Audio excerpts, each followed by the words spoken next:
Deus. Dá uma palmas para Jesus aí que Ele merece. Aleluia, louvado, exaltado é o nome do Senhor. Você está feliz de estar na casa de Deus? Amém, que nós possamos adorar, exaltar o nome do Senhor esta manhã, agradecer a Ele por mais uma semana abençoada e louvar a Ele pela semana abençoada que virá. Amém, que você possa louvar juntamente com a gente, para que todos os povos, não somente nós, mas todos os povos possam render glórias, aleluias, adoração ao nome do Senhor, amém? Com toda a sua alegria, entregue a sua melhor adoração ao Senhor esta manhã, aleluia. As palmas.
é poder adorar este nome maravilhoso.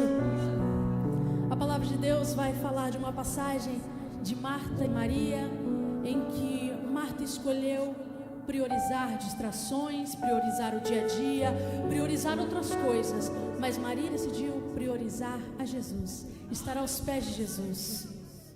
E muitas vezes nós decidimos também priorizar outras coisas e não a Jesus. E Maria ali escolheu a melhor parte, escolheu a melhor coisa que ela podia ter. Ela escolheu a Jesus, porque ela sabia aonde estava a cura, aonde estava o poder, aonde estava tudo. Ela encontrou Jesus. E tantas vezes nós pedimos, buscamos, priorizamos tudo menos a Jesus. Não adianta você pedir, buscar qualquer outra coisa e não buscar a Jesus, porque nada te será acrescentado se você não priorizar a Jesus. Devemos ser como Maria, priorizar sim a Jesus, porque é nele que está a melhor parte, é nele que está o poder, é nele que está tudo que você precisa. Então que você possa ser como Maria, escolher a melhor parte, encontrar o seu tesouro, que é Jesus, encontrar aquele que pode suprir tudo aquilo que você precisa. Então adore o nome do Senhor. Tu és adorado neste lugar, Jesus. Oh, aleluia.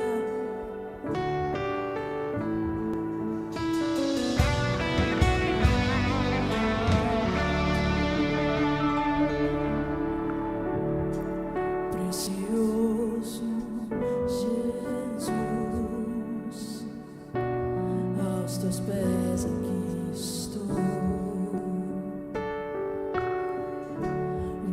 Poderia te oferecer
maravilhoso. A palavra de Deus vai dizer em Filipenses 2 que Deus o elevou ao lugar de mais alta honra e deu a ele o nome, que todo joelho se dobre a este nome. O nome mais poderoso que há, ele deu a ele, para que todo joelho se dobre nos céus, na terra e debaixo da terra, e que toda língua, todo ser possa declarar que só Jesus é o Senhor, que só Ele é poderoso, que só Ele é poderoso sobre todas as coisas, só Ele é poderoso sobre a dor, só Ele é poderoso sobre a doença, querido, só Ele é poderoso sobre a depressão, só Ele é poderoso sobre a fome, só Ele é poderoso sobre a dificuldade, só Ele é poderoso. O nome de mais alto poder, o nome de mais alta honra é sobre o nome de Jesus, querido, que nada prevalece em pé. O que é a sua dificuldade perante ao nome de Jesus? Eu venho te convidar a clamar o nome de Jesus sobre sua casa, sobre sua vida. Declare o nome de Jesus, porque não há nome mais poderoso que esse. O teu nome é poderoso, Jesus, é poderoso, Jesus. Nós clamamos o teu nome, Senhor. Nós clamamos, Senhor.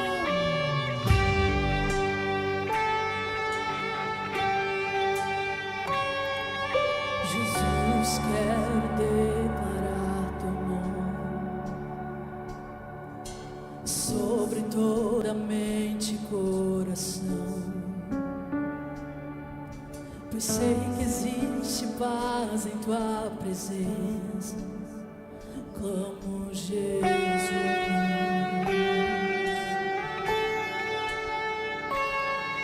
Jesus, quero declarar teu nome, quebrando os vícios dessa geração. Declaro que há esperança e liberdade. Clamo Jesus. Declare isso. Teu nome é cura, é poderoso. Teu nome é vida. Destrói cadeias, dissipa as trevas, vem incendiar.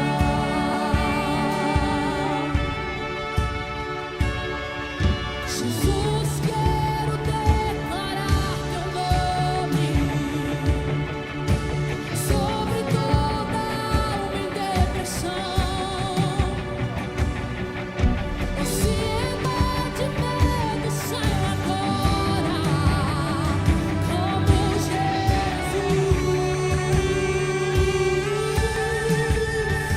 teu nome é cura, é poderoso, teu nome é vida. Destrói cadeias, dissipa as trevas, vem incendiar.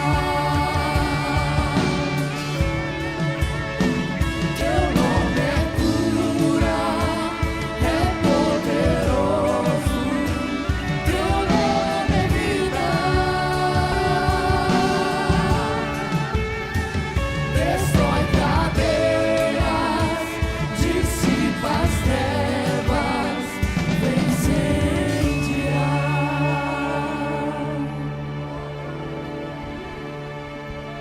Declare pelas ruas o nome de Jesus. Sobre a escuridão ele vai trazer a sua luz. Sobre sua família clame o santo nome Jesus.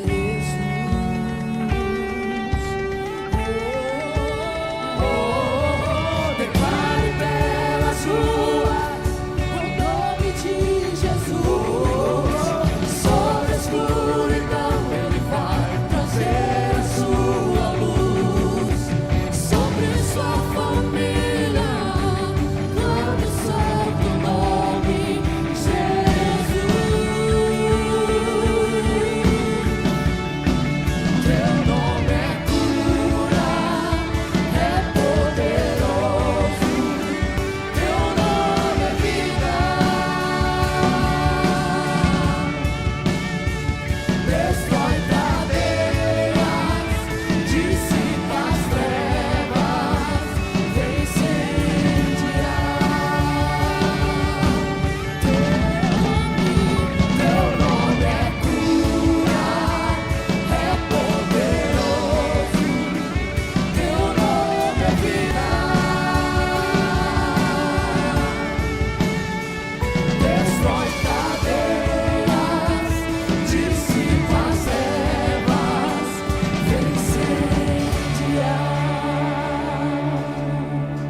destrói cadeias, dissipa as trevas, vem incendiar. Você pode aplaudir ao nome do Senhor, amém?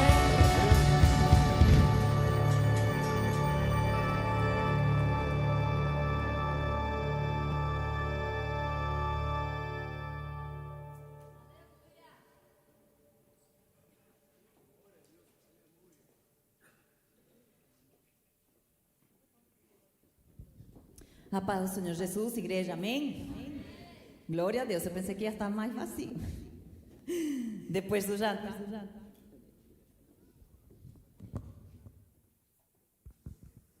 Amém? Glória a Deus. Depois do jantar maravilhoso de ontem, não é? Parabéns à equipe, aos pastores, tudo ficou excelente. Meu Deus, foi maravilhoso. Realmente inolvidável. E pronto, e todo o desafio que houve durante a semana foi uma preparação muito linda. Não sei se a Paulinha está aqui, mas que Deus abençoe sua vida, a vida do seu esposo, porque realmente tem um ministério ali maravilhoso para os casais. Pronto, irmãos, eu quero neste momento fazer uma oração, não é? Para que nossos corações eles fiquem receptivos à palavra do Senhor, que é de fato maravilhosa, que é uma palavra que vem nos ensinar, que é uma palavra que vem nos corrigir, mas também que é uma palavra que vem nos abraçar. Então, eu peço que você curva sua cabeça e nós vamos orar. Pai, em nome de Jesus, nós queremos nesta manhã, meu Deus, dar-te mais uma vez toda a honra e toda a glória, meu Deus, que o teu santo nome merece, meu Deus amado. Te agradecemos porque até aqui o Senhor nos tem ajudado. Te agradecemos, Deus, por este dia, Pai, que o Senhor preparou para que nós possamos vivê-lo, meu Deus, para a tua honra e para a tua glória. Deus, prepara nossos corações como terra fértil, meu Pai, para receber a tua palavra, mas sobretudo, meu Deus amado, para colocá-la em prática, Deus. Por isso, meu Deus, toda distração, tudo que de alguma forma, meu Deus, o inimigo, meu Deus, queira fazer para atrapalhar, meu Deus, a tua palavra, que caia por terra agora em nome de Jesus, e que o Senhor, meu Deus, venha tocar em cada mente, meu Pai amado, para que seja cativa, meu Deus, a ti, para que tua palavra, meu Deus, venha frutificar nas nossas vidas. Por isso nós te damos honra e te damos glórias mais uma vez, meu Pai, em nome de Jesus, amém? E eu queria pedir à igreja que abrisse sua Bíblia comigo, junto, em Lucas 10. Hoje nós vamos aqui aprender um bocadinho sobre Lucas 10, o verso 25 ao 37. Lucas 10, verso 25 ao 37. Amém? Quando achar, pode falar. Tá tudo? Irmão, está como muito silêncio aqui, não acham? Vocês estão bem? Não tem aqui ninguém que fique aqui comigo? Estou sozinha aqui? Amém, glória a Deus. Então, vamos ler a palavra do Senhor. Diz assim: certa ocasião, um perito na lei levantou-se para pôr Jesus à prova e lhe perguntou: Mestre, que farei para herdar a vida eterna? O que está escrito na lei? Respondeu Jesus. Como você a interpreta? Ele respondeu: ame o Senhor, o seu Deus, com todo o seu coração, com toda a sua alma, com todas as suas forças e com todo o seu entendimento. E ame ao seu próximo como a você mesmo. Jesus disse: você respondeu corretamente. Faça isso e viverá. Ele, porém, porque queria justificar-se, perguntou a Jesus: quem é meu próximo? Em resposta, disse Jesus: um homem descia de Jerusalém para Jericó, quando caiu nas mãos de assaltantes. Estes lhe tiraram as roupas, espancaram-no e se foram, deixando-o quase morto. Coincidentemente, um sacerdote descia por aquela estrada e, tendo visto o homem, passou pelo outro lado. De igual modo, um levita, quando chegou ao lugar e o viu, passou pelo outro lado. Mas um samaritano, estando de viagem, chegou onde se encontrava o homem e, quando o viu, teve piedade dele. Ele se aproximou e lhe enfaixou as feridas, depois de derramar vinho e óleo nelas. Então colocou sobre o seu próprio animal, levou-o para uma hospedaria e cuidou dele. No dia seguinte, 2 denários, deu 2 denários ao hospedeiro e lhe disse: cuide dele, quando eu voltar, pagarei todas as despesas que você tiver a mais. Amém? E nós vemos aqui, irmãos, uma história super conhecida. Nós todos conhecemos a história do bom samaritano. Quem não conhece? Levante a mão. Tem aí uma pessoa que não conhece. Eu vou explicar então. Quem era esse homem que tinha sido, não é, assaltado? Quem era esse homem que tinha sido espancado, que tinha sido roubado, não é? A palavra do Senhor diz que ele ficou quase morto. Esse homem, irmãos, éramos nós. Jesus, ele estava ali falando com estas pessoas, mas a palavra de Deus, ela é viva e eficaz ainda no nosso tempo. Nós éramos essas pessoas que estávamos quase mortas. ¿Sabem por quê? Porque o inimigo, a palavra do Senhor diz em João 10:10, que ele veio para matar, roubar e destruir. E é isso que ele quer, ver-nos quase mortos, ver-nos sem forças. É isso a primeira ação do inimigo. Mas em contrapartida, a palavra do Senhor diz que Deus, ele renova as nossas forças. Que Deus, ele não passa pelas pessoas desapercebido. Ele não é indiferente, assim como passou o sacerdote, assim como passou o levita. Não. Deus, ele entra em ação na nossa vida. Ele não passa direito. Em Isaías 30:26 diz assim: o Senhor atará a ferida do seu povo. Irmãos, hoje o Senhor aqui mesmo em meio do louvor, ele está falando de feridas, irmãos. Porque existe uma ferida muito grande em certas áreas das nossas vidas. Existe uma ferida às vezes social, existe uma ferida cultural, às vezes existe uma ferida emocional, até espiritual. E nós muitas das vezes não entendemos que Deus tem todo o poder para sarar-nos, para ligar-nos assim como Ele fez. O bom samaritano, a palavra diz que ele foi mexido, não é? Ele se moveu por íntima compaixão. Ele teve compaixão daquela pessoa que estava ali. Ele deu do seu tempo, dos seus utensílios, não é? Colocou vinho, azeite. Ele emprestou o seu animal, não é? Deu o seu animal, preferiu ir a pé ele e levar o animal, e deu do seu dinheiro. E assim fez Jesus conosco, irmãos. Nós somos essa pessoa que estava ferida. E Jesus, ele é o bom samaritano. Ele veio, ligou-lhe as feridas, deitando nelas azeite e vinho. Sabe o que representa isso? Azeite representa o Espírito Santo, representa unção, representa consolo nas nossas vidas. Quem já recebeu isso? Quem já recebeu na sua vida de Deus isso? No momento mais difícil da sua vida. Mas também Jesus é o nosso vinho, porque Ele, com o seu sangue, Ele nos purifica, Ele restaurou a aliança. Então, o samaritano não viu o ferido e ficou indiferente. Ele tocou nele. Ele foi lá e assim é Cristo conosco, nos carrega, nos ajuda. Nós éramos essas pessoas, irmãos. O Senhor nos curou, nos carregou. E se você ainda, ou eu ainda me sinto assim, ferida no meio da estrada, abandonada, as pessoas passam e não me ajudam, eu quero lhe dizer que Jesus está aqui. Que o bom samaritano chegou em nossas vidas. Que nós, o homem pode falhar, mas Deus não falha. Ele nos restaura, Ele nos ata as feridas, Ele nos cura. Ele, se é preciso, coloca de novo, mais uma vez, o seu sacrifício na nossa frente, para nos voltar a dizer: eu quero, Senhor Jesus. Eu entendo o que o Senhor fez por mim. Mas a mim chama a minha atenção uma coisa nesta palavra, irmãos. Que quando esse perito na lei, ele vem e questiona Jesus, o porquê, não é? Quem era o seu próximo.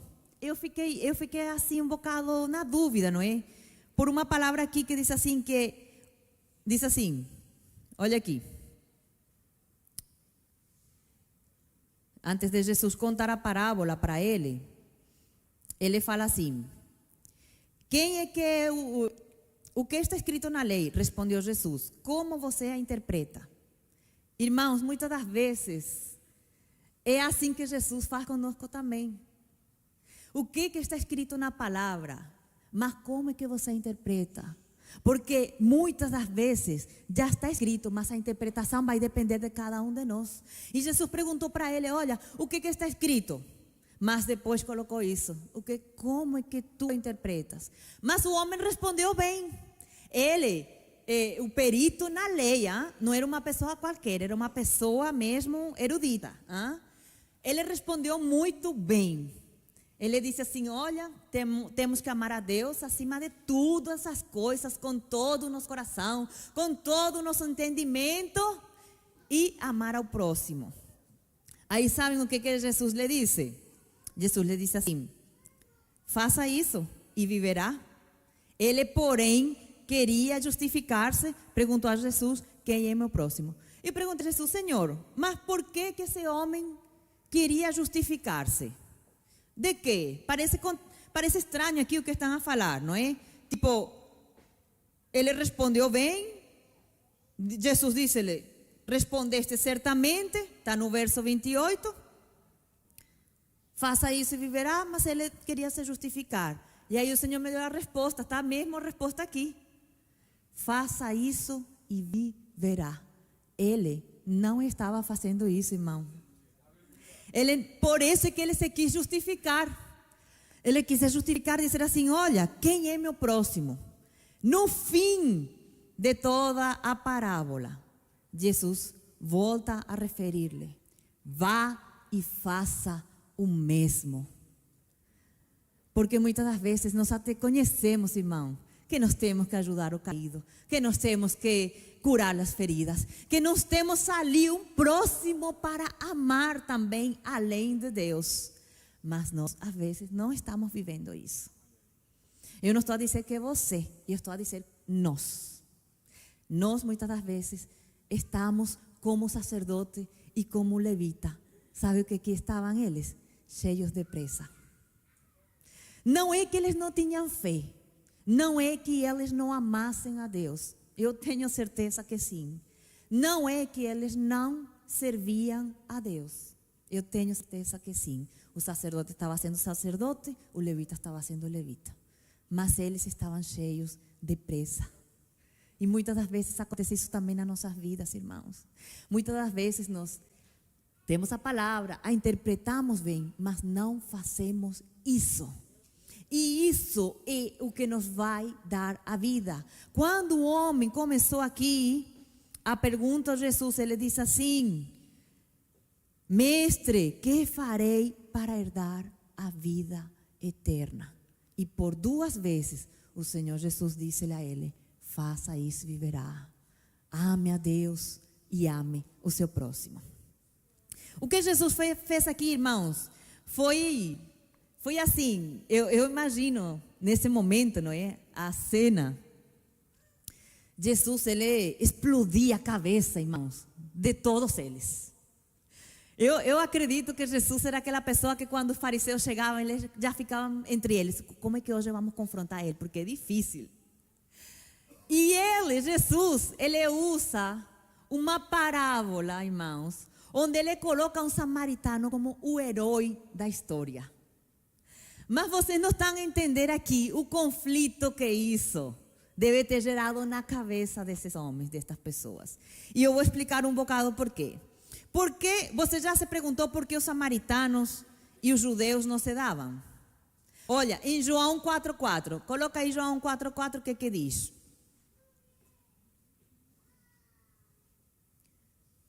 João 4,4.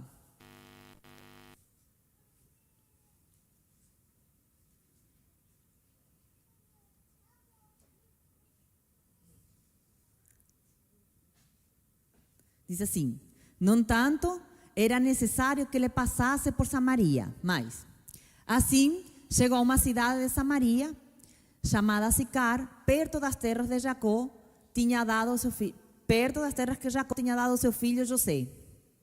Havia ali um poço de Jacó. Cansado da viagem, Jesus sentou-se à beira do poço. Isto se deu por volta do meio-dia. Nisso veio uma mulher samaritana tirar água. Jesus disse-lhe: dá-me um pouco de água. Os seus discípulos tinham ido à cidade comprar comida.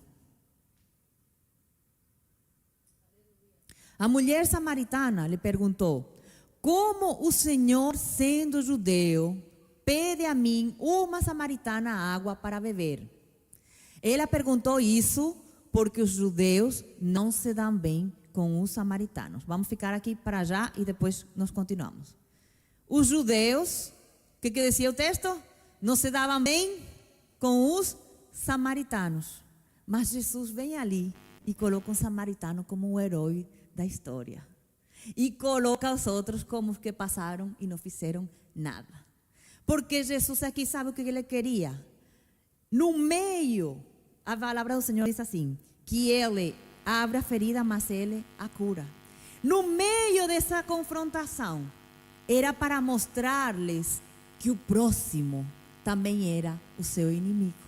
O próximo também é aquela pessoa com que eles não se davam bem.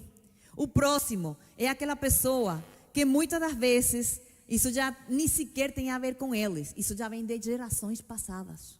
Foi o que aconteceu aqui com os samaritanos. E eu vou explicar brevemente o porquê essa briga entre estas duas nações. Sendo que no início elas eram só uma nação. Era o povo de Deus. Um povo que saiu do Egito e chegou à terra prometida. Eles chegaram lá à terra prometida. Reinou Saul, reinou Davi, reinou Salomão. E aí foi que tudo começou. No final da vida de Salomão, ele se desviou, mesmo que ele tinha muita sabedoria. Porque o que realmente nos faz sábio não é o nosso conhecimento, senão o temor ao Senhor. E ele, por causa das suas mulheres, ele perdeu esse temor ao Senhor.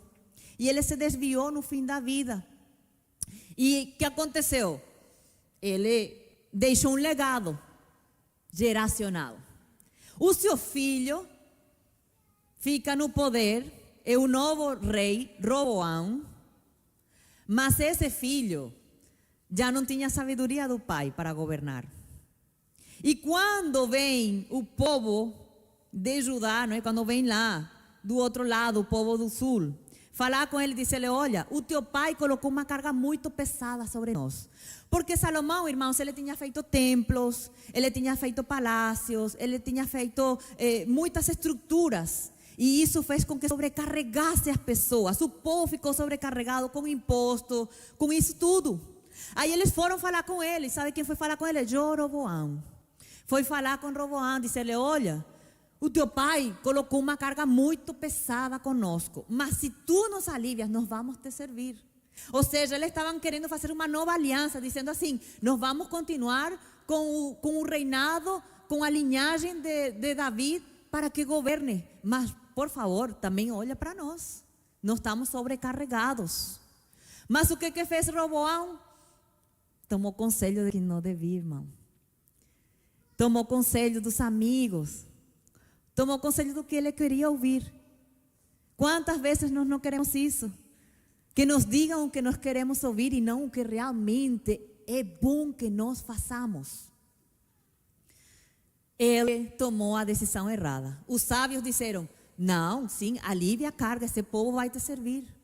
Mas os amigos disseram: não, diz que, olha, que tu vais, que o dedinho do dedo mais fino. E por aí foi a situação, irmãos.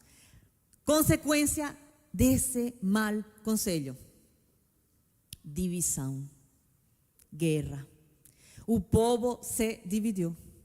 O que era antigamente só uma nação, agora ficou no norte, em Israel, 10 tribos ficaram lá. E em Judá ficaram 2, que é o reino do sul, que ficou Judá e Efraim. Ai, eu enganei-me aqui. Ficou Judá e Benjamim, desculpem. Judá e Benjamim. E alguns levitas que se foram juntando também. Esse reino ficou dividido. E ali foi que começou tudo. Todo o problema entre samaritanos e judeus, irmãos, começou ali. Quando esses dois povos que era só um povo, decidiram se dividir. Quando isso acontece, este tal Jeroboão fica como rei. Ele faz uma coisa que muitas das vezes nós não entendemos que o inimigo quer fazer na nossa vida. É dizer assim: adorem a Deus desta forma. E desta forma, mesmo sendo erradas, mas vocês estão dizendo o nome do Senhor, vocês estão fazendo por Deus, mas façam. Ele fez, irmãos, com medo de perder o poder que ele tinha, com medo de que o povo fosse novamente ajudar, porque o templo do Senhor estava em Judá. Então, se estava dividido, quem conhece mais ou menos Coreia do Norte e Coreia do Sul, certo? Já conhecem. Pronto, imagina, foi a mesma situação que aconteceu em Israel. Israel do norte e Israel do sul. Então, para poder irem adorar, eles tinham que ir até Jerusalém, que era o outro reino. E ele pensou assim: pai, eu tenho aqui uma ideia, não vou deixar que este povo vá lá adorar. Eu vou fazer aqui 2 pontes para eles adorarem e não terem que ir lá e depois o povo queira ficar com Roboão. Ele criou 2 becerros de ouro. Vocês já ouviram falar do becerro de ouro do Egito? Geracional. Repetindo os mesmos. Por isso que a palavra diz que há principados e potestades. Esse principado que já se tinha levantado lá no deserto, voltou e disse assim: olha, mas para adorar a Deus, faça aqui uma imagem. Esse povo não precisa adorar um Deus sem imagem. Ele troca a adoração verdadeira por uma adoração errada. E coloca esses 2 becerros, um em cada canto, um em Betel e outro em Dan. Ou seja, quem estava mais perto de Betel, do sul, do centro ali, conseguia adorar aqui. E quem estava mais longe, não tinha que vir, não, já estava também mais perto. Olha a comodidade. Olha o plano. As pessoas não tinham como dizer assim: não vamos adorar em Jerusalém, aqui está mais perto, aqui está mais confortável. Está errado. Não, mas foi o rei que mandou. Foi ele quem disse. Mas e o que diz a palavra? Não é isso que importa? Que importa se diz, se o teu patrão, o meu patrão manda fazer? Não, mas não é isso que Deus quer, então não vou. Mas muitas vezes é isso que acontece. O inimigo tenta fazer isso. E esse homem, irmãos, olha, ele levantou sacerdotes que não eram levitas. Ele mesmo ofereceu sacrifícios. Ou seja, aquilo foi completamente abominável ante os olhos dos judeus. Mas depois acontece, irmãos, que até aí tudo bem. 200 anos se passaram. 209 anos desde aquela divisão, desde que cada quem desses reinos adorava no seu canto do país. Mas acontece o seguinte: chegaram os assírios. Chegaram os assírios, cercaram aquela cidade de Israel, não é? E eles acabaram com o reinado que tinham ali.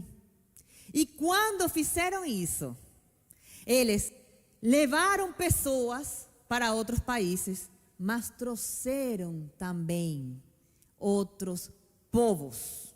Eles trouxeram vários povos estrangeiros para morar naquela região. E sabe o que aconteceu? Eles se misturaram, como é óbvio. Eles se misturaram, mas não foi somente aquela mistura entre sangue, aquela mistura racial. Foi uma mistura cultural e religiosa também. E olha o que diz aqui a palavra em 2 de Reis 17:33. Temiam ao Senhor e serviam aos seus deuses. Olha que loucura. Eles temiam ao Senhor, mas serviam os seus deuses. Foram muitos os povos que trouxeram. Eles trouxeram povos babilônicos, de Cutá, de Amate, os sabeus, os serfavaitas. Sabem o que eles faziam os serfavaimitas? Eles queimavam filhos no fogo para Adramaleque e para Anameleque. Isso tudo que aconteceu desses povos que chegaram esses israelitas que estavam ali, eles adotaram como o seu costume também. Eles temiam ao Senhor e serviam os seus deuses. Você já está entendendo mais ou menos por que estava aqui a guerra entre os judeus e os samaritanos? Porque os judeus não se juntavam com samaritanos. Olha aí, não é? E assim nasceu esse povo.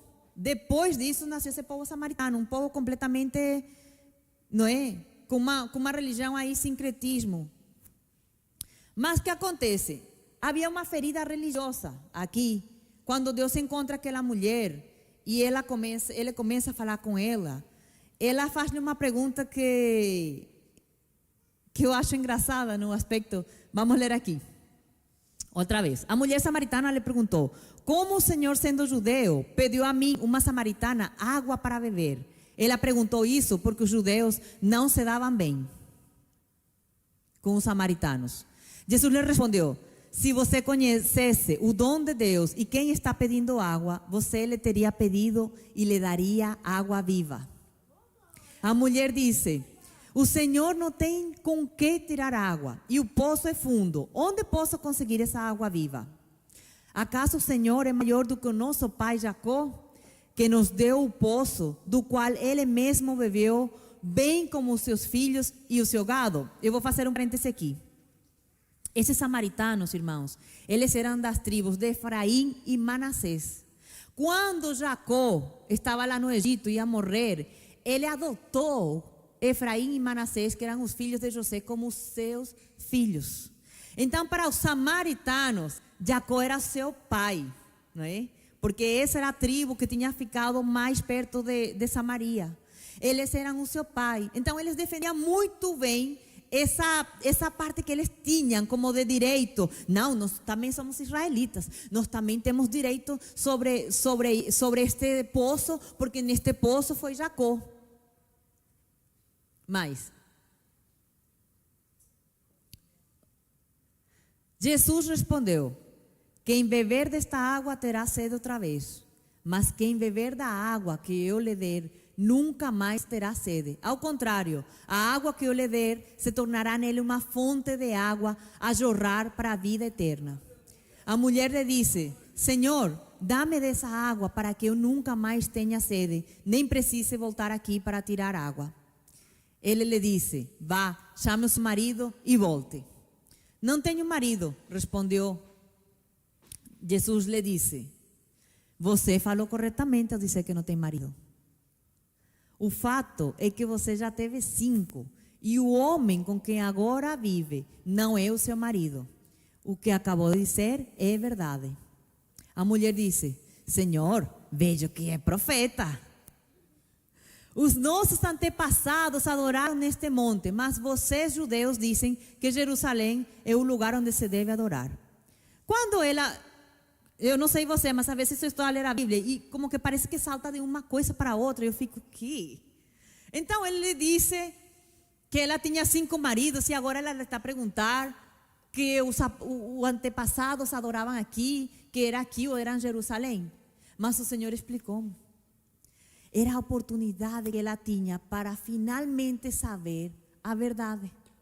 Porque eu acredito que entre samaritanos e judeus, mas que todos os judeus sabiam que a adoração era em Jerusalém, está escrito na Bíblia. O Senhor disse: e me adorarão em Jerusalém. Já estava escrito. Só que os samaritanos, irmãos, eles simplesmente acreditavam no Pentateuco, nos 5 livros da Bíblia. Eles não aceitaram os profetas, Isaías, eles não aceitaram os salmos, ou seja, eles ficaram ali. E por causa dessa situação deles quererem ter a razão, eles até mudaram. Existe o Pentateuco samaritano até hoje. Até hoje existe o Pentateuco samaritano. E eles trocaram o monte onde deviam adorar a Deus e colocaram o monte Gerizim. Para eles dizerem aqui, é aqui onde se tem que adorar. O que acontece? Essa mulher viu que Jesus era um profeta e ela queria tirar aquela dúvida que ela tinha dentro. Ela queria realmente dizer assim: Senhor, onde que nós temos que adorar? É aqui, é lá. Mas eu amei a resposta de Jesus. Sabe, Jesus muitas das vezes não vem para nos dar razão. Nós queremos que Jesus nos diga assim: tu estás certa contra teu irmão, e tu estás certo contra teu irmão, tu estás errado. Nós queremos que Jesus diga: Senhor, nesta disputa, quem dos dois é que tem a razão? Quem aqui é que realmente está certo e quem não? Fala Deus, não é? Aí o Senhor disse-lhe o seguinte, no 21.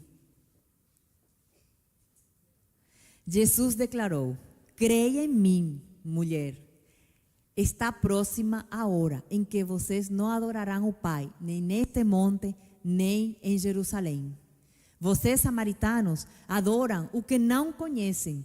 Nós adoramos o que conhecemos, pois a salvação vem dos judeus. No entanto, está chegando a hora, e de fato já chegou, que os verdadeiros adoradores adorarão o Pai em espírito e em verdade. Estes são os adoradores que o Pai procura. O que Jesus quis dizer para ela é assim: olha, a presença de Deus não é um lugar. A presença de Deus é uma pessoa. E eu quero dizer aqui uma coisa. Para muitas pessoas que às vezes, irmãos, pensam assim: eu não preciso ir à igreja. Eu posso adorar a Deus na minha casa. Irmãos, se a presença de Deus é uma pessoa, e essa é a pessoa de Jesus que nós temos, o Espírito Santo, e você está cheio da presença de Deus, e você está cheio da presença de Deus, e você está cheio da presença de Deus, e você está cheio da presença de Deus. Quando nós nos juntamos, é muito mais fácil sentir a presença de Deus, porque estamos cheios dela. Cada um de nós vai sentindo a presença de Deus. Não é o lugar, é as pessoas que carregamos a presença de Deus. Por isso que é importante vir à igreja. Por isso que é importante congregar. Você não vê? Você na sua casa ora, você na sua casa lê a palavra, você na sua casa louva. Mas quando você vem aqui, você sente uma presença diferente, porque estamos todos com a presença do Senhor. Então, pare de ficar fora da congregação. Junte-se. Então, irmãos, essa mulher tirou-se essa dúvida, ou então ficou ainda com mais dúvida. Eu penso que ela ainda ficou mais assim: meu Deus, não é aqui, não é lá? Então, como assim? Mas achei super interessante, irmãos, que mesmo naquela disputa que eles tinham, mesmo naquela coisa toda, ela fez uma coisa que muitas vezes nós como cristãos não fazemos. Sabe o que ela fez? Quando depois Jesus falou com ela, quando ele se revelou para ela. Quem já aqui Jesus se revelou para si mesmo? Quem? Jesus já se revelou para mim, irmão. Você não? Então você é cristão como? Jesus já se revelou para você. Ele já lhe disse, como falou com essa mulher, nós vamos ler agora. Ele disse assim: eu sou aquele que fala contigo. Porque ela disse assim: eu sei que vem um Messias. E ele se revelou para ela. Irmãos, os judeus estavam à espera que Jesus falasse isso. Os judeus estavam à espera que Jesus disse: eu sou o Filho de Deus, eu sou o Messias que vocês esperavam. E ele não falou, mas com ela em particular. Ali, somente eles dois. Ele se revelou para ela. Ele falou com ela: eu sou essa pessoa que você está esperando. Vocês também estão esperando o Messias? Eu sou. E ela sabe o que fez? Ela deixou o cântaro, irmão. Ela não foi pegar água. Ela não estava fazendo sua vida. Ela não tinha suas ocupações, suas necessidades. Mas a palavra diz que ela deixou o cântaro. Deixou tudo que não, quando nós, irmã, quando Jesus encontra a nossa vida, nós não podemos dizer assim: ah, Jesus, mas vem aqui que eu ainda tenho mais esta coisa que eu sempre carrego comigo. Não. O pastor sempre fala aqui: Jesus não é acessório, não é um plus, não é adicionado. Ele tem que ser o todo. E ela entendeu, irmãos. Ela estava na frente de uma das promessas mais esperadas pelos israelitas. Mas ela, como samaritana, uma única vez que ele se revelou, ela deixou tudo, irmãos. E foi a cidade falar para os outros: olha, eu encontrei aqui um que sabe tudo. Não será este o Messias? Este aqui é que é o Messias. Porque Deus, além de chegar nesse momento e querer curar essa ferida cultural que eles tinham, essa guerra entre samaritanos e judeus, porque lá logo já quando ele chegou, eu fico a pensar, como é que ela viu que ele era judeu? Eu queria saber isso. Será que os judeus estavam vestidos de uma forma diferente? Ou quando ele falou, o sotaque o denunciou que ele era judeu? Como assim? Porque ela logo falou assim, oh, tu que és judeu estás falando comigo? Ou seja, eles não se permitiam, irmãos. Não se permitiam falar, não se permitiam tocar, não se permitiam nada. Aí Jesus rompeu vários protocolos. Porque os judeus não falavam como samaritanos, para Jesus isso tanto faz. Socialmente, homem não podia falar com mulher. Ele tinha uma missão a cumprir. Culturalmente, eles também tinham posturas diferentes, mas o Senhor mostrou-lhe a ela qual era o caminho certo. E assim Ele faz com a nossa vida. Vamos continuar lendo aqui para vocês verem e não ficar só nas minhas palavras. Deus é espírito e é necessário que os seus adoradores o adorem em espírito e em verdade. A mulher disse, eu sei que o Messias vem e que é chamado Cristo. Quando vier, Ele nos explicará tudo. Então Jesus declarou, eu sou o Messias, eu que estou falando com você. Naquele momento, os seus discípulos voltaram e ficaram surpresos ao encontrá-lo conversando com uma mulher. Já eles ficaram, eu imagino, irmão, essa fofoca entre eles. Olha, Jesus está falando com uma mulher, olha, está sonsinho com ela. Que isso? Eu nunca vi, olha. Eu imagino, a Bíblia não está falando aí que eles ficaram surpresos. Não foi assim. Não, ele, está falando com uma mulher, meu Deus, o que é isso? Ninguém, porém, perguntou. Todos ficaram tipo, não perguntes, vai tu, não vou não. Ninguém perguntou, o que pretendes? Por que você está conversando com ela? Não, eles sabiam que se não iam levar, irmão, porque Jesus, Ele não fazia nada por fazer, tudo tinha um propósito. Quando nós começamos o texto dizia assim em João 4:4, e era-lhe necessário passar por Samaria. Sabe por quê, irmãos? Porque depois que a Síria fez aquilo com os samaritanos, isso foi 722 anos antes de Cristo. Quando foi 531 anos antes de Cristo, a Judá aconteceu o mesmo. Só que não foram os assírios que invadiram eles, foi a Babilônia.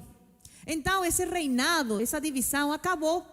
Já não tinha reino no sul nem no norte. Isso tinha acabado. Mas a disputa entre samaritanos e judeus continuou.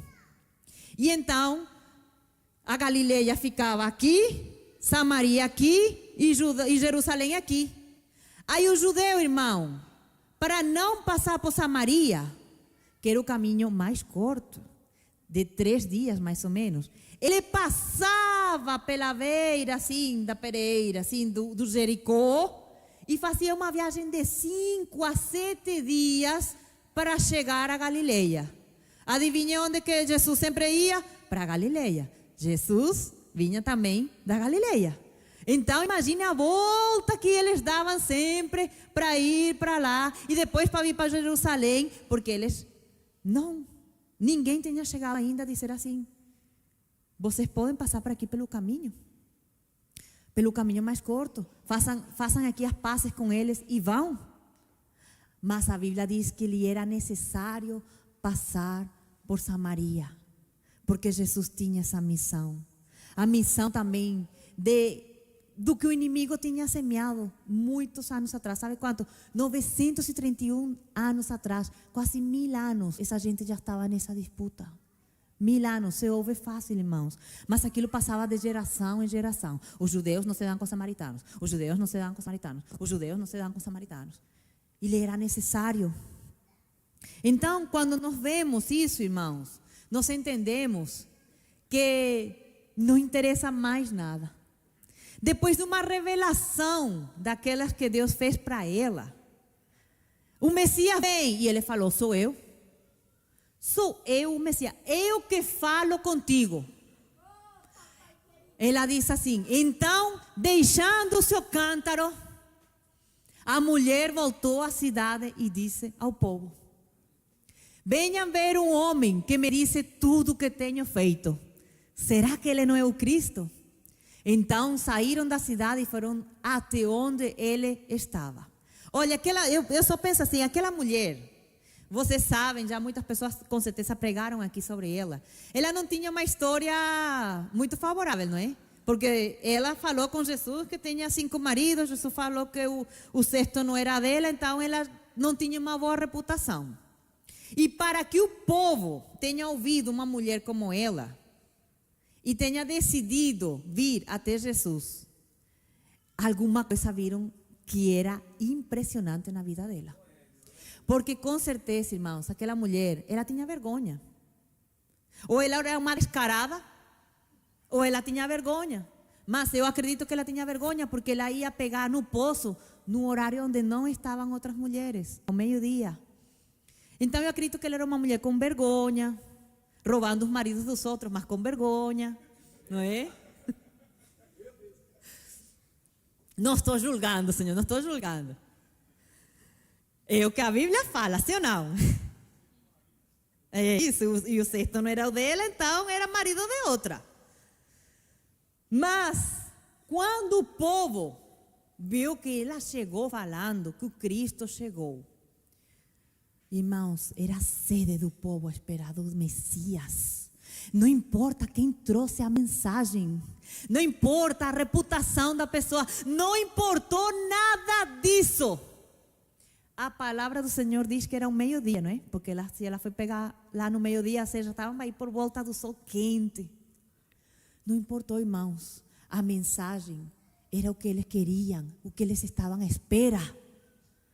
E assim, talvez você se sente, ou eu, não digno de levar a palavra do Senhor para outras pessoas.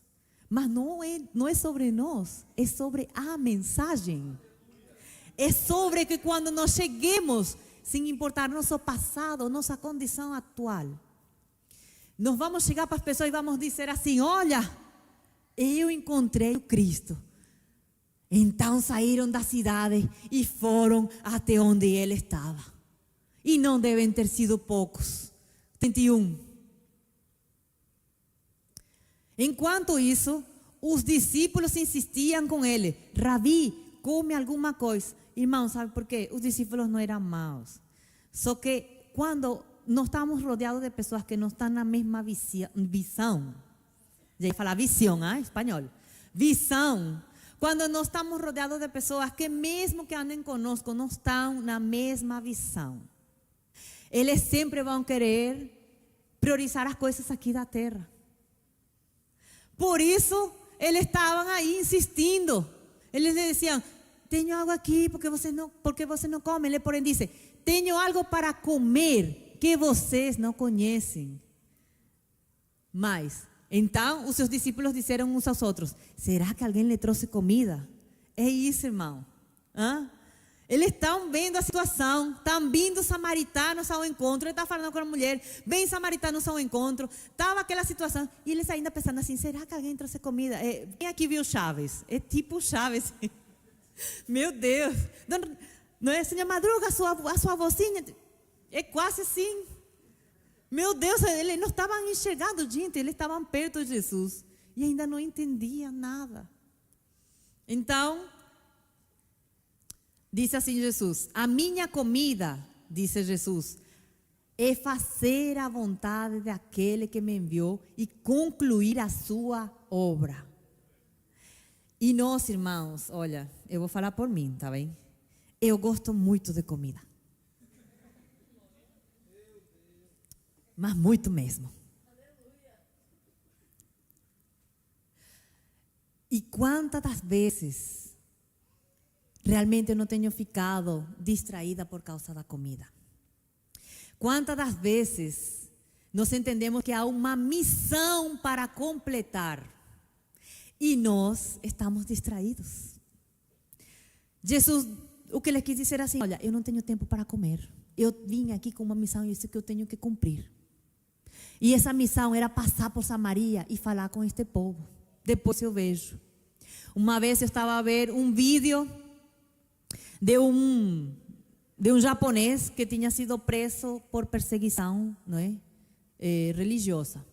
Ele converteu-se ao cristianismo e, entretanto, ele foi para a prisão, porque lá, nessa altura, era um crime. E nos davam comida para eles, irmãos. E um dia, levaram um pão para ele. Alguém foi lá e levou um pão. Ai, irmão, quando ele viu aquele pão. Ai, meu Deus, se fosse eu.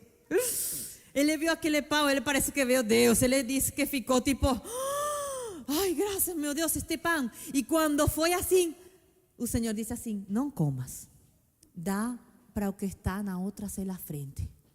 E ele ficou assim: meu Deus, Senhor, eu tenho uma semana que não como. Como assim que eu vou dar o pão que me trouxeram a mim para o que está na minha frente, na cela da frente? E o Senhor disse assim: somente obedece, dá o pão para ele. Meu Deus, eu imagino o coração daquele homem. Toma aqui próximo. Olha, está aqui o pão. Está aqui. E ele disse, irmãos, que quando ele viu o homem comer o pão, parecia que quem estava comendo era ele, porque ele começou a ficar cheio. E através daquele pão, ele evangelizou aquele outro japonês e ganhou para Cristo por aquele pão. Então, irmãos, é uma coisa poderosa. Quando nós temos fome, sim, nós temos, mas há uma missão a cumprir. Há uma estratégia aí que às vezes o Senhor pode usar através disso. Convidar alguém para almoçar, para falar da palavra, tá vendo? Enchemos e o Espírito também, mas fazemos a obra. Mas muitas das vezes nós somente queremos ficar pela comida. E os discípulos estavam assim. Diz assim: vocês não dizem, só daqui a 4 meses haverá colheita. Eu digo a vocês que abram os olhos. Olha, Jesus mais direto não pode ter sido. Meu Deus. Olha, abram os olhos e vejam os campos. Vejam que vem aí o samaritano, meu povo. Vejam que estão aí. Eles estão maduros para a colheita. Era um povo sedento, irmão. Como é que uma mulher daquelas vai e fala uma coisa e eles logo a seguir vão atrás para ver onde que está esse Messias? Um povo sedento. Você conhece pessoas assim sedentas? Nós todos com certeza conhecemos alguém que está sedento da palavra de Deus. Nós talvez temos pessoas ao nosso redor que querem que nós convidemos até a igreja, sabia? Eu lembro o testemunho de irmã Anabela, que ela não está aqui hoje, mas ela me contou seu testemunho. Ela diz que uma vizinha era cristã e ela falava muito, mas a vizinha nunca convidava para a igreja. E ela todos os dias ia lá e falava com ela, tipo, na mente dela: eu hoje que ela me vai convidar, que me convide, que me convide, que me convide. E a mulher nunca convidou para a igreja, até que ela disse assim: olha, onde é que é tua igreja? Eu quero ir. Meu Deus, irmão, aquilo ficou na mente. Ela já me contou isso há uns 12 anos atrás. E eu fiquei assim: e a tua vizinha nunca te convidou? E eu? Será que convido as pessoas? E você, convida as pessoas? Porque há pessoas sedentas, irmãos. Há pessoas sedentas. E estão assim. Eles estão como essa colheita, prontos para ser colhidos. Mas nós não abrimos a mão para colhê-los. Aquele que colhe já recebe o seu salário, já junta fruto para a vida eterna, de forma que se alegram juntos com o que semeia e o que colhe. Todos vamos se alegrar, irmãos. E depois a Bíblia fala que muitos samaritanos creram, irmão. Muitos creram. Sabe o que é isso? Jesus curou ali uma ferida de anos, irmão. Mas agora aqui, como é que nós podemos aplicar isto nas nossas missão? Porque hoje nós estamos aqui no culto de missão. Como é que é este bom samaritano? Porque o que quis explicar é porque havia esta guerra entre esta única nação. Este bom samaritano, irmão, ele começa assim, olha. Às vezes pensamos que missão é ir longe. No início, eu já sou líder de missões, já nem sei há quantos anos. Qualquer dia o pastor me tira, me releva. Eu já sou há muitos anos líder de missões, irmão. Uma década já, não sei. Há muito tempo. Mas isso tem um propósito. Porque quem melhor do que um estrangeiro, não é? Para entender que Deus nos trouxe com esse propósito aqui. Ontem falávamos ali na mesa, decíamos isso. Olha, Deus nos trouxe porque este povo precisa de amor. Nós fomos criados por pais amorosos, nós fomos criados numa cultura mais calurosa e esse povo aqui precisa disso. E quando eu digo esse povo aqui, não é só o povo português, falo da Europa inteira. E eu, inicialmente, eu achava que missão era ir longe. Hoje em dia, irmãos, eu entendo que missão é muito, muito perto. Missão, quando nós pensamos em missão, nós pensamos que missão é lá fora, é lá na África, é lá não sei onde. Estamos errados. A missão é quando nós estamos por perto. É quando nós paramos por alguém em meio do caminho, como fez o samaritano. Isso é que é missão. É ser missionário do seu próximo. Não foi isso que estava na lei? E que Deus disse, respondeste muito bem, vá e faça isso. Isso é que é missão, irmão. Quando nós, ao nosso próximo, não o que está longe, o que está próximo, nós paramos um bocado. Ai, irmão, isso é difícil porque nós todos estamos cheios de pressa, nós todos estamos cansados, nós todos temos tantas e tantas maneiras de dizer ao Senhor, olha, justifico-me por isto, justifico-me por aquilo, tenho muitos argumentos para não fazer isto aqui. Nós todos temos. Então, missão começa quando nós enxergamos as coisas. Diz a parábola, viu e teve compaixão. O samaritano viu que o homem estava caído e teve compaixão. Então, missão, irmão, começa quando nós realmente entendemos que passam sim muitas pessoas pelas nossas vidas, mas às vezes não nos vemos. Não vemos essas pessoas passarem. Porque nós estamos cansados, porque nós estamos distraídos, porque nós estamos ocupados. Você já sentiu isso, mas eu sei que quando passa uma pessoa pela nossa vida e nós tínhamos que ter tido compaixão dela e nós não fazemos, o Espírito Santo nunca nos deixa esquecer. Parece que há uma coisa aqui no coração que diz, por que não peguei o número? Por que não lhe disse uma palavra? Por que não ajudei quando me pediu ajuda? Ou passa só comigo? Então, missões começam, irmãos, quando Deus abre os nossos olhos para a dor, para a necessidade, para essas pessoas que às vezes são invisíveis. Mas ninguém vê elas da maneira que Deus faz com que nós vejamos. Há pessoas que falam assim, fulano não suporto, e há outro que diz assim, eu tenho um carinho por fulano. Uma pessoa fica assim, como? Porque Deus colocou nele a missão de vê-lo como Deus vê a pessoa, da dor que Deus sente por essa pessoa também. Então, missão, irmãos, tem que ter uma visão espiritual. Missão não é só ir à África, não é só físico, é também, mas não é só, é também uma visão espiritual.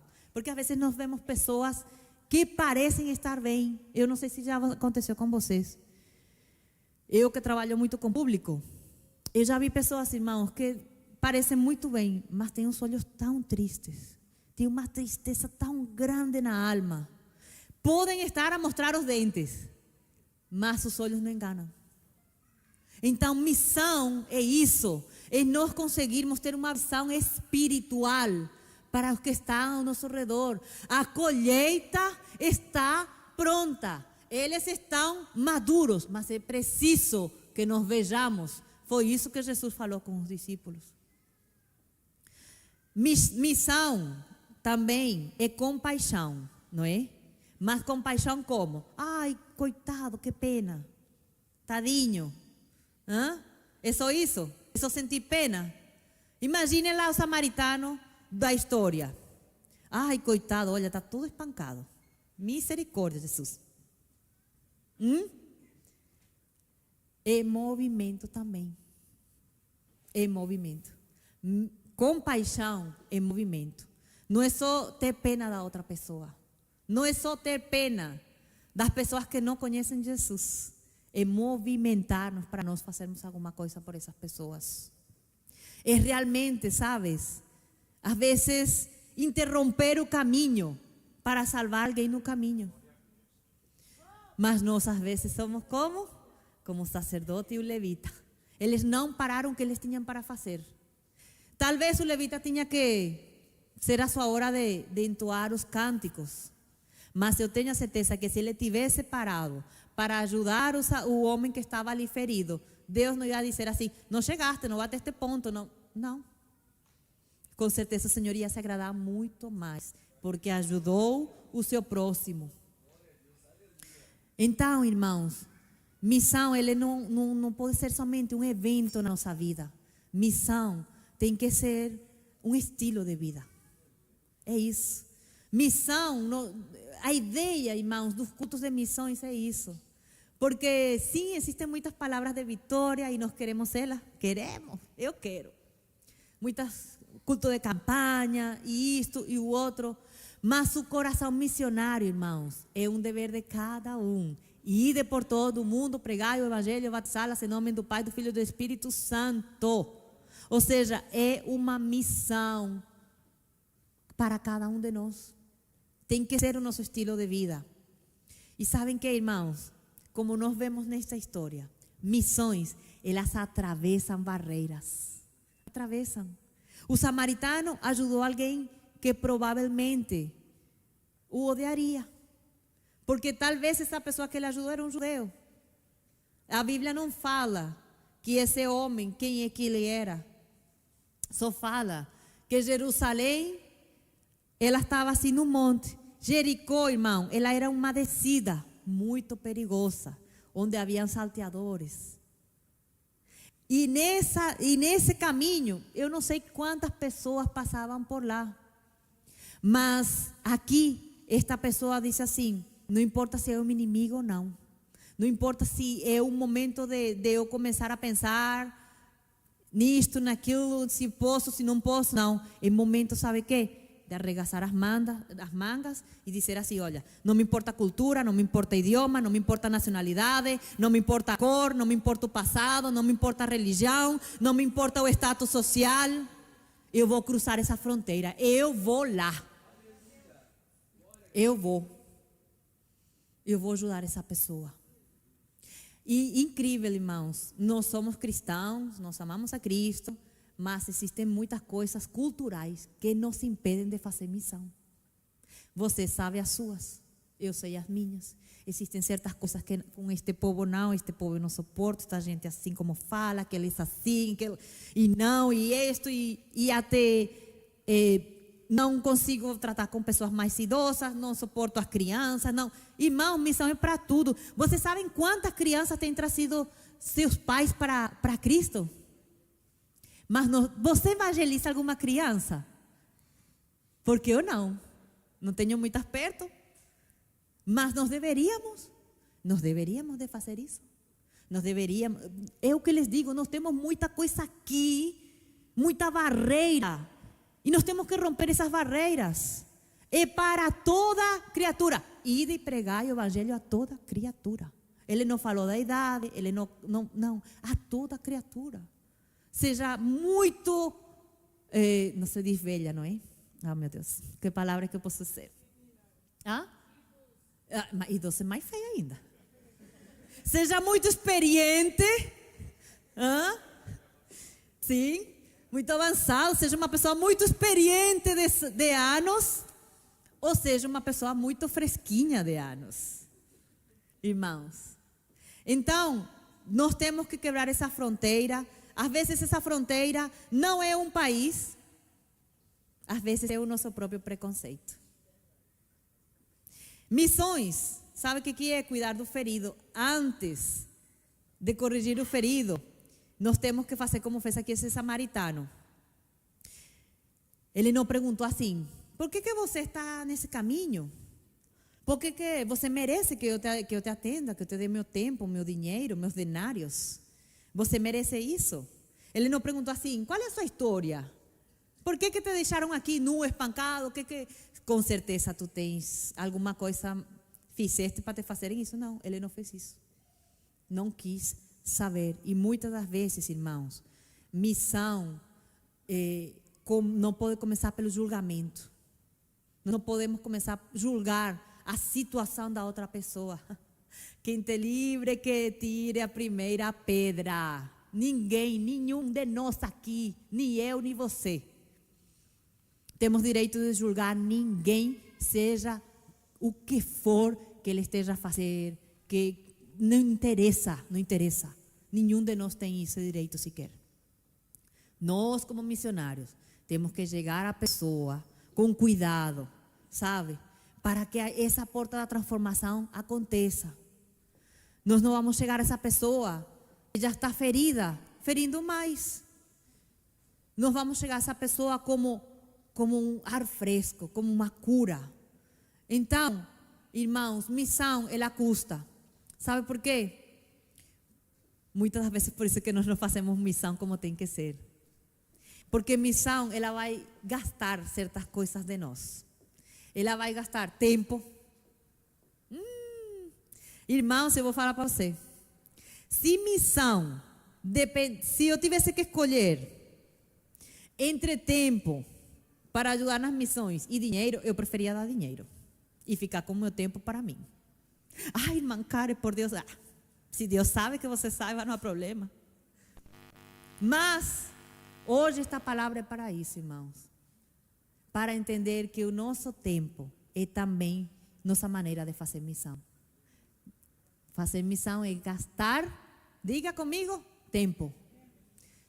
Fazer missão é gastar tempo. Sabe o que esse samaritano gastou também? Azeite e vinho. Sua provisão. O que ele tinha para o caminho. Azeite e vinho.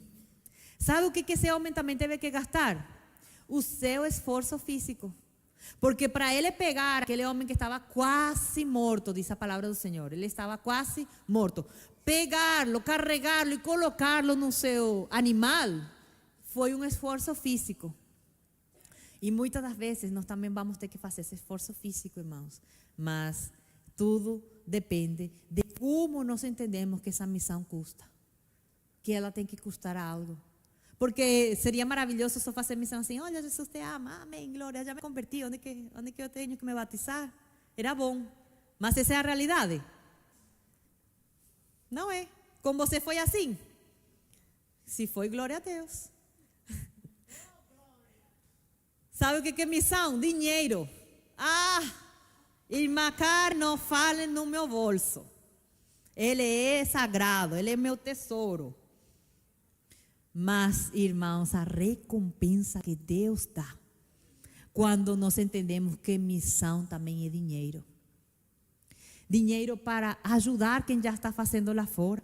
Dinheiro para ajudar a construir igrejas para quem precisa ouvir da palavra. Dinheiro talvez para convidar alguém que você quer evangelizar, um almoço. Irmão, acho que preciso ser evangelizada. Quem que me vai convidar para um almoço? É dinheiro. Mas às vezes nós pensamos e dizemos: não, aqui não mexo. Faça missão em oração somente. Senhor, ajuda. E sabe o que? É compromisso. Missão é compromisso. O samaritano falou assim: quando eu voltar. Quando eu voltar. Ou seja, ele ainda ia voltar para ver se aquele homem já ia estar bem. Ele ainda ia voltar, e se o homem tinha deixado algum calote lá, ele pagava o calote do homem. Que nem conhecia, que nem era nada dele, simplesmente por pura compaixão. Então, missões é dar algo que poderia ser usado, talvez de uma forma assim: para mim isto não é nada, mas para outra pessoa, irmão, é tudo. Então, missão é um compromisso contínuo. Ele não foi embora, ele ajudou. Ele o levou hasta a hospedaria. E quando ele disse que voltava, iria pagar o resto.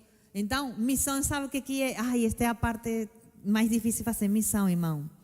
Não é só fazer uma visita, é acompanhar sustentar e permanecer. Mas eu também quero dar um alívio aqui nesta frase. Nós vamos acompanhar as pessoas por um tempo, nós vamos permanecer com elas um tempo, nós vamos orientá-las, vamos ensinar o caminho de Cristo, mas a pessoa é quem escolhe. Sim? Não podemos também sufocar ninguém. Não, irmãos, nós não convencemos ninguém, é o Espírito Santo. Mas muitas das vezes nós nem acompanhamos, nós nem sequer permanecemos ali com as pessoas.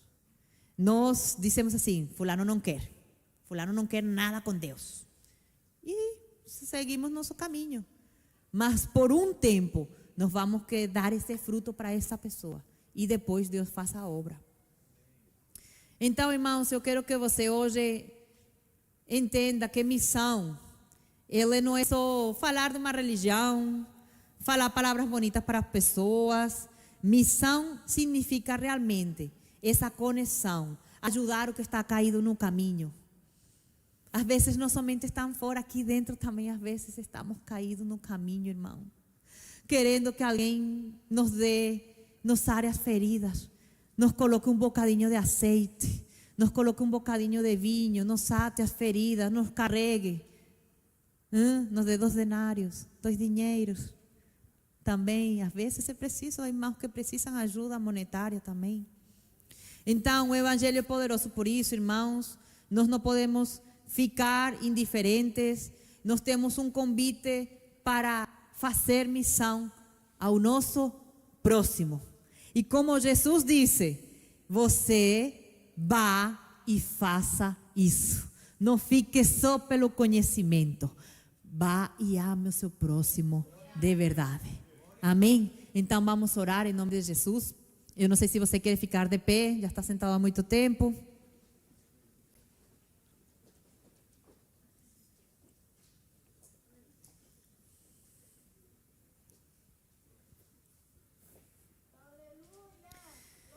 E eu quero dizer uma coisa, irmãos. Você pode fechar seus olhos e você vai falar com Deus assim: Senhor, dá-me um coração missionário para o meu próximo. Senhor, dá-me um coração missionário para eu poder permanecer, ajudar as pessoas, curar o ferido, não ver a diferença cultural, religiosa, social. Muitas das vezes até alguma barreira linguística. Fale com Deus as pessoas que você deixou passar pelo caminho porque estava com pressa. Fale com o Senhor o que realmente só você sabe que está em falta para essa missão de povoar o céu, para essa missão de trazer as boas novas para quem precisa, para aqueles que estão próximos de nós, para os nossos familiares, para os nossos vizinhos, para os nossos colegas de trabalho, para muitas das vezes os nossos filhos. Porque há pessoas que dizem assim: não, já esta missão não vale a pena. Vale sim. Então, em nome de Jesus, Pai, nós queremos nesta hora, Deus, apresentar nosso coração ante Ti, meu Deus. Dizer-te, Deus, perdoa-nos. Perdoa-nos, Deus, porque realmente a seara, meu Deus, está aí, aos nossos olhos. E nós não estamos enxergando que está pronta para a colheita, Pai. Perdoa-nos, Deus, porque nós muitas das vezes somos como aquele sacerdote e aquele levita, Pai, que mesmo tendo fé, mesmo conhecendo da Tua palavra, da Tua bondade, mesmo sabendo que o Senhor, meu Deus, cura aqueles que estão quebrantados de coração, nós temos pressa, Deus, e passamos por tantas e tantas pessoas na nossa vida, Pai, indiferentemente, Senhor. Deixamos as pessoas, meu Deus, feridas, magoadas, sem uma palavra, sem um consolo, sem um abraço. Deus, perdoa-nos, Senhor.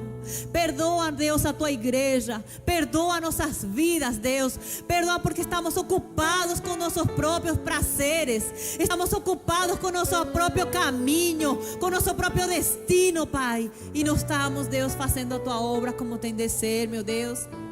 Pai, eu oro para que o Senhor levante nesta manhã, meu Deus, nossos corações com um coração missionário, Pai, porque missão, meu Deus, isso vem de Ti.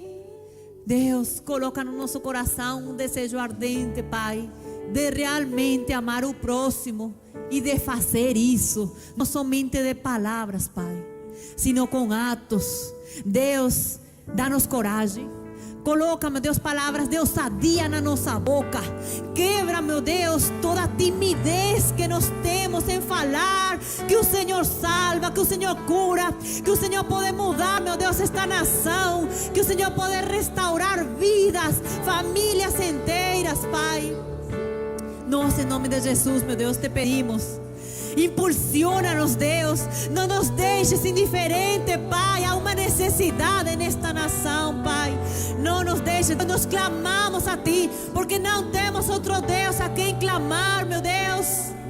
Coloca no nosso coração, meu Deus, o desejo, como colocaste, meu Deus, nos lábios de Isaías. Envia-me a mim, eis-me aqui.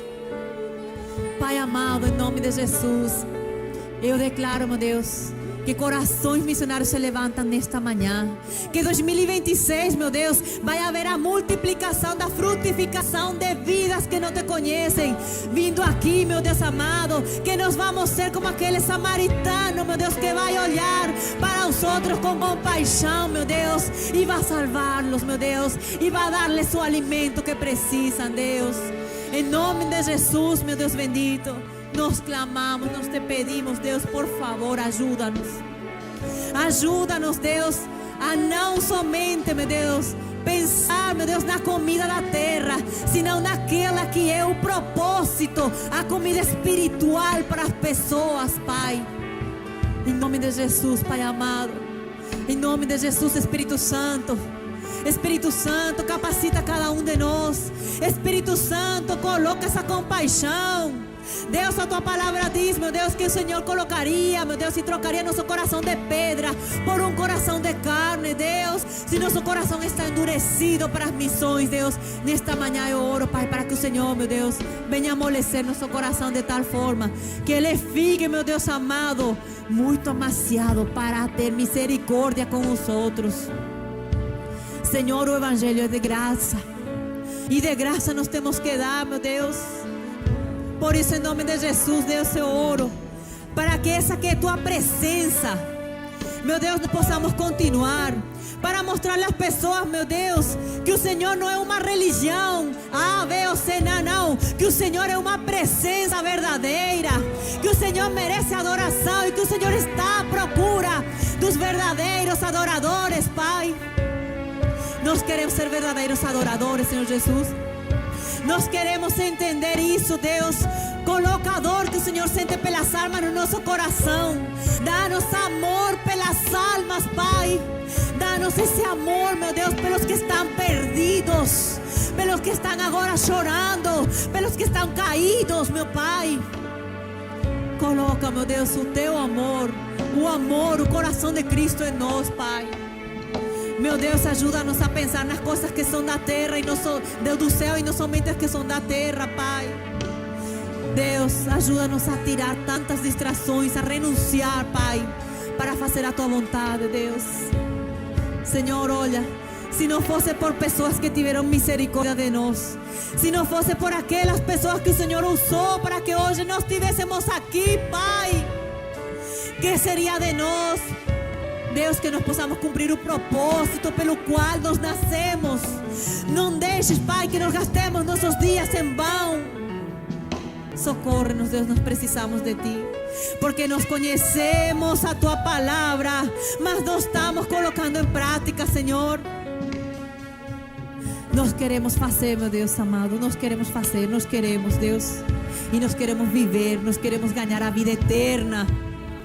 Nós queremos sim amar-te sobre todas as coisas. Por isso, meu Deus, ensina-nos a amar o nosso próximo, Pai, como a nós mesmos. E nós te agradecemos desde já, meu Pai bendito, em nome de Jesus. Amém e amém.